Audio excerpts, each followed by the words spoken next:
Wings, a haven of peace in a troubled world. The best bit about owning a Silver Shadow is driving the thing. Cocooned in soft leather, admiring the polished walnut, and wafting along with such dignity, it's as though you picked up a title along the way.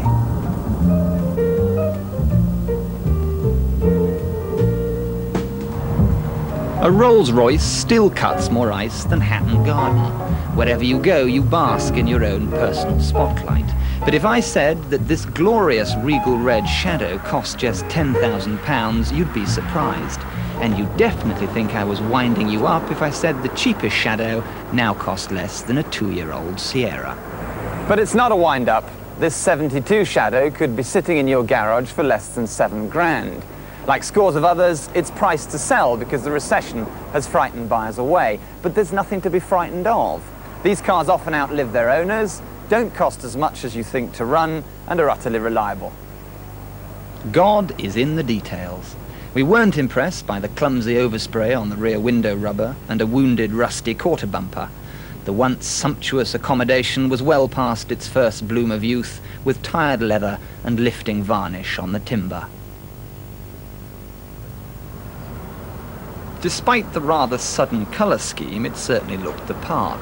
We thought the Gold Lady, vinyl roof and white-walled tyres a touch common, and went in search of something a little more restrained. For $13,000, we found that you could buy a real Minter. It may be a similar colour and age, but this one's a completely different animal. This car hasn't just been cared for, it's been cosseted. Silken flanks dressed with sparkling chrome. This 70,000-mile car didn't have a stone chip or rust bubble in sight. No flies on this particular radiator. This is how the leather should look, just gently mellowed. The burr walnut virtually unmarked. The springy Wilton carpets unsullied by grubby shoes. And everything still worked. From the electric aerial to the remote fuel filler release.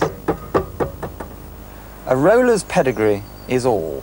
Remember that rough cars and rough people go together, which is why when you're considering a double R, our well-worn dictum of service histories is terribly important. When you're confronted with a marvellous sheaf of bills like this, don't just look at them, read them. Here we've got report on wind noise above 40 miles an hour, near side sun visor not holding position, ticking noise from speedo. Little attention to detail like this means that the bloke who owned this one was a good chap. To test if your Royce has been owned by a cad or a bounder, look in the boot.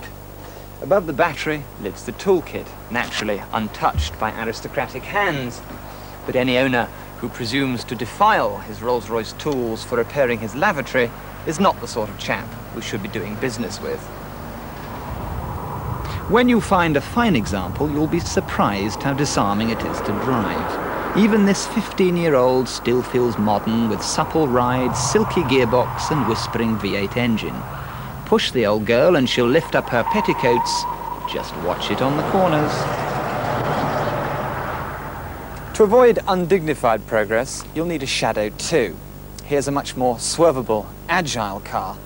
Introduced in 1977, it had rack and pinion steering and revised front suspension geometry. Identifying features are these chunky front bumpers, an air dam underneath, a much more organized, user-friendly dashboard, and 1,000 or so other minor modifications.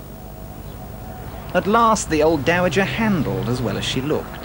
Here was a Rolls to be driven as well as desired. Shadow 2s start at around £10,000 up to 17 for the very best. The Bentley version, identical apart from the badges and grille, is rarer but worth no more. And it's not sacrilege to consider second-hand parts for your roly-poly. Behind a quaint shop front in Clapham, there's £1 million worth of used and reconditioned spares. Places like this may not fit into your idea of the Rolls-Royce experience, but anything that keeps ownership costs down has to be a good thing.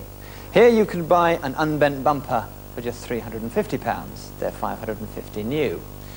A slightly used Silver Lady, 175 quid, 460 new. Got a seized electric seat motor? Look no further, 45 quid, 100 quid new. Or, horror of horrors, if you're rash or unlucky enough to cook your engine, here you can buy one for 2,500 against £9,000 out of Rolls-Royce. Think about it. But expensive major failures are rare, and while Shadows can rust along the sills, rear wheel arches and the bottom of the front wings, it's never terminal. Mechanically, they're bomb-proof, really. As long as they're maintained properly, they'll run and run and run. Some of these Shadows driving around today have done 400,000 miles without any major expense mechanically. You'll buy a good Shadow today for £10,000, even less than £10,000, but you'll buy a good one for £10,000. If you walked into a Ford dealership today and bought a top-of-the-range Granada, sat in it and drove it out the showroom, you'll lose £10,000. So in that respect, you know, really, you've got your Rolls for nothing. Instead of paying main agent prices, you can save the cost of a Caribbean holiday by using a Rolls-trained non-franchise specialist. The owner of this Corniche has been doing exactly that for 20 years. It will cost me 150 to 200, depending on how major a service it is. Obviously, if you've got a lot of parts to be replaced, then you can go up to £400 or £500, but that's uncommon.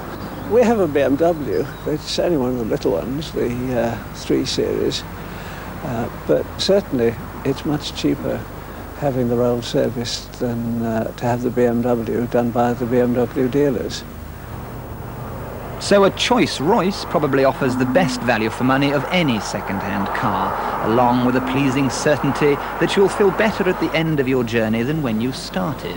As for practicality, with all that boot space, they're ideal for carting about the family heirlooms. Genuine Rossetti, signed and dated. Come on now, look what I'm doing. Not 1,000, not 500, not 400, not